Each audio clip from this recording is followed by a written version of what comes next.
What's up sa inyo mga kalangnos? Birthday ng aking pamangkin. Tara, samahan nyo ko. Dumating na nga ang aming service. Kinuha ko na nga ang aking gift, cake at regalo. Tara, let's go na tayo. Papunta na tayo sa Moncada. Samahan nyo kami. Ako pala ang aking pinakamaganda kong nanay at ako. Sinabi ko pala sa aking driver, paliparin niya. Bilis kami makapunta kami sa Moncada. Nandito na kagad kami sa Moncada, di ba? Ang bilis!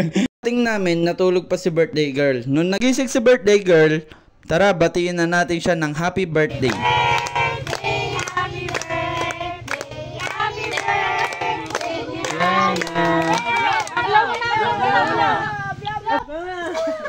Yay!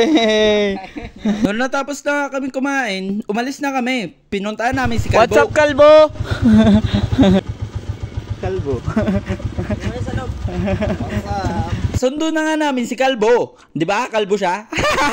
Karating na nga kami sa Moncada. Pumunta kami sa baboyan. Isa lang yun ha. Ayan baboy Ramo. Tingnan mo, kamukha mo.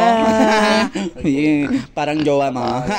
Na nga namin nakita yung baboy. Nakasakay na nga kami dito sa tricycle ni Tito. Sabi ko kay Tito, Tito, paliparin mo yung tricycle mo para makapunta na kagad tayo sa Buyampon, Nueva Ecija. Sabi na di Tito, sige paliparin ko. Pag pinalipad niya na nga yung motor niya, nandito na kami sa Nueva Ecija, nandito na kami sa may bayan niya.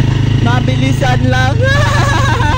Diba? Ang galing ni Tito, ang bilis niya mag-drive. Kapit na nga kami dito sa bahay namin. Pagkababa namin ng tricycle, nandito na kami. Thank you po Tito sa pag-drive. Thank you po kuya. Thank you po. Happy birthday ulit sa aking magandang pamangkin. Parating na nga kami dito sa bahay. Ang ingay-ingay ng mga aso, parang hindi nila kami nakita nung isang linggo. Mga aso, miss na kayo namin. Thank you for watching. Maraming salamat. I love you so much.